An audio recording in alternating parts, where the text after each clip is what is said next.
The Princess in Disguise. A king once had a wife with golden hair who was so beautiful that none on earth could be found equal to her. It happened that she fell ill, and as soon as she knew she must die, she sent for the king and said to him, "After my death, I know you will marry another wife. But you must promise me that, however beautiful she may be, if she is not as beautiful as I am and has not golden hair like mine, you will not marry her." The king had no sooner given his promise than she closed her eyes and died. For a long time he refused to be comforted and thought it was impossible he could ever take another wife. At length his counselors came to him and said, "A king should not remain unmarried. We ought to have a queen." So he at last consented, and then messengers were sent far and wide to find a bride whose beauty should equal that of the dead queen. But none was to be found in the whole world, for even when equally beautiful, they had not golden hair. So the messengers returned without obtaining what they saw. Now the king had a daughter who was quite as beautiful as her dead mother, and had also golden hair. She had all this while been growing up, and very soon the king noticed how exactly she resembled her dead mother. So he sent for his counselors and said to them, "I will marry my daughter. She is the image of my dead wife, and no other bride can be found to enable me to keep my promise to her." When the counselors heard this, they were dreadfully shocked and said, "It is forbidden for a father to marry his daughter. Nothing but evil could spring from such a sin, and the kingdom will be ruined." When the king's daughter heard of her father's proposition, she was greatly alarmed, the more so as she saw how resolved he was to carry out his intention. She hoped, however, to be able to save him and herself from such ruin and disgrace, so she said to him, "Before I consent to your wish, I shall require 3 things: a dress as golden as the sun, another as silvery as the moon, and a third as glittering as the stars. And besides this, I shall require a mantle made of 1,000 skins of rough fur sewn together, and every animal in the kingdom must give a piece of his skin towards it." "Ah," she thought, "I have asked for impossibilities, and I hope I shall be able to make my father give up on his wicked intentions." The king, however, was not to be diverted from his purpose. All the most skillful young women in the kingdom were employed to weave the 3 dresses, one to be as golden as the sun, another as silvery as the moon, and the third as glittering as the stars. He sent hunters into the forest to kill the wild animals and bring home their skins, of which the mantle was to be made. And at last, when all was finished, he brought them and laid them before her, and then said, Tomorrow our marriage shall take place." Then the king's daughter saw that there was no hope of changing her father's heart, so she determined to run away from the castle. In the night, when everyone slept, she rose and took from her jewel case a gold ring, a gold spinning wheel, and a golden hook. The 3 dresses of the sun, moon, and stars she folded in so small a parcel that they were placed in a walnut shell. Then she put on the fur mantle, stained her face and hands black with walnut juice, and committing herself to the care of heaven, she left her home. After traveling the whole night, she came at last to a large forest, and feeling very tired, she crept into a hollow tree and went to sleep. The sun rose, but she still slept on and did not awake till nearly noon. It happened on this very day that the king, to whom the wood belonged, was hunting in the forest, and when his hounds came to the tree, they sniffed about and round the tree, barking loudly. The king called to his hunters and said, "Just go and see what wild animal the dogs are barking at." They obeyed, and quickly returning told the king that in the hollow tree was a most beautiful creature, such as they had never seen before, that the skin was covered with 1,000 different sorts of fur, and that it was fast asleep. "Then," said the king, "go and see if you can capture it alive. Then bind it on the wagon and bring it home." While the hunters were binding the maiden, she awoke, and full of terror cried out to them, "I am only a poor child, forsaken by my father and mother. Take pity on me, and take me with you." "Well," they replied, "you may be useful to the cook, little rough skin. Come with us. You can at least sweep up the ashes." So they seated her on the wagon and took her home to the king's castle.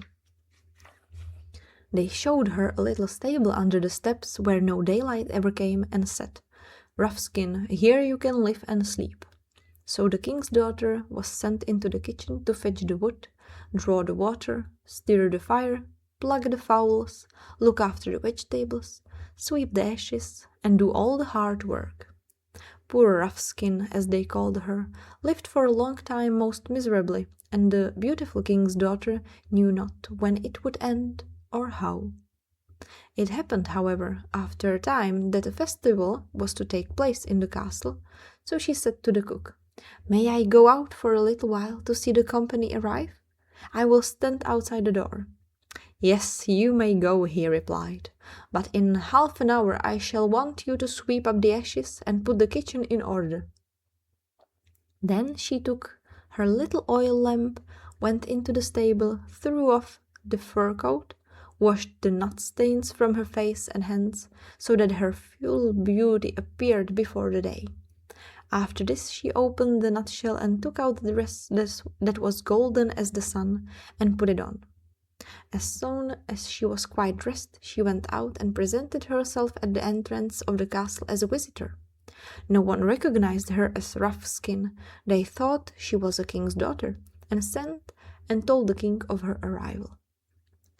He went to receive her, offered her his hand, and while they danced together, he thought in his heart, "My eyes have never seen any maiden before so beautiful as this." As soon as the dance was over, she bowed to the king, and before he could look around, she had vanished, no one knew where.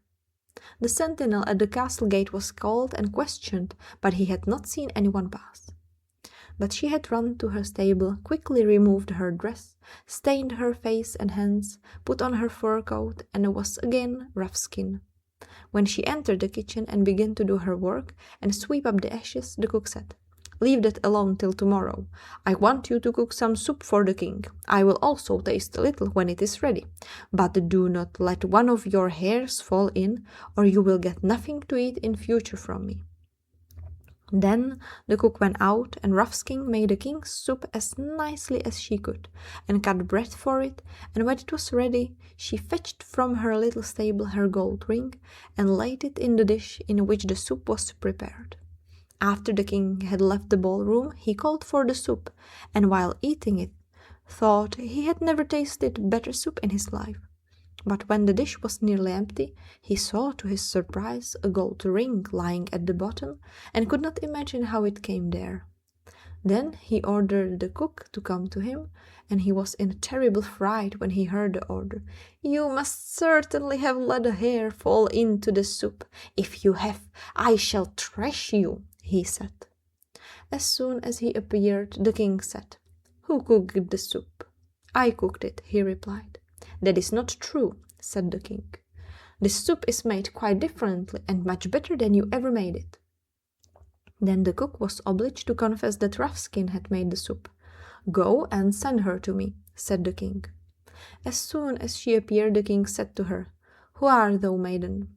She replied, "I am a poor child without father or mother." He asked again, "Why are you in my castle?" "Because I am trying to earn my bread by helping the cook," she replied. "How came this ring in the soup?" he said again. "I know nothing about the ring," she replied. When the king found he could learn nothing from Roughskin, he sent her away. A little time after this, there was another festival, and Roughskin had again permission from the cook to go and see the visitors. "But," he added, "come back in half an hour and cook for the king the soup that he is so fond of." She promised to return, and ran quickly into her little stable, washed off the stains, and took out of the nutshell her dress, silvery as the moon, and put it on.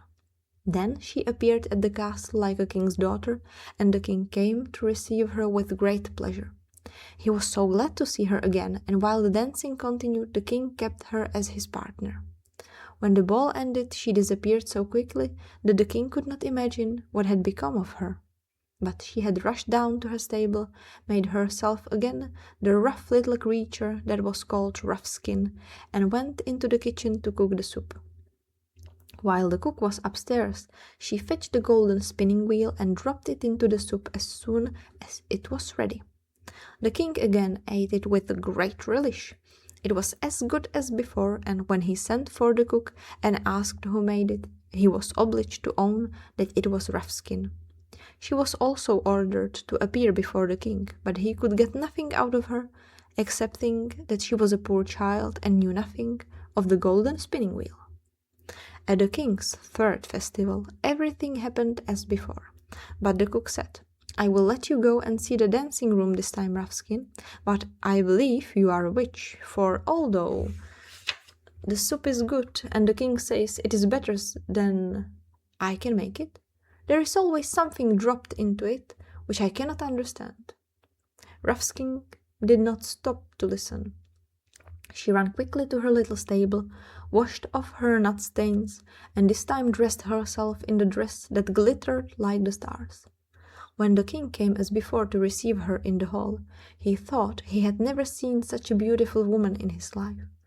While they were dancing, he contrived, without being noticed by the maiden, to slip a gold ring on her finger, and he had given orders that the dancing should continue longer than usual.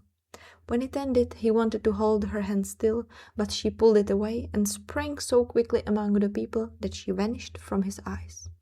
She ran out of breath to her stable under the steps, for she knew that she had remained longer away than half an hour, and there was not time to take off her dress, so she threw on her fur coat over it, and in her haste she did not make her face black enough, nor hide her golden hair properly.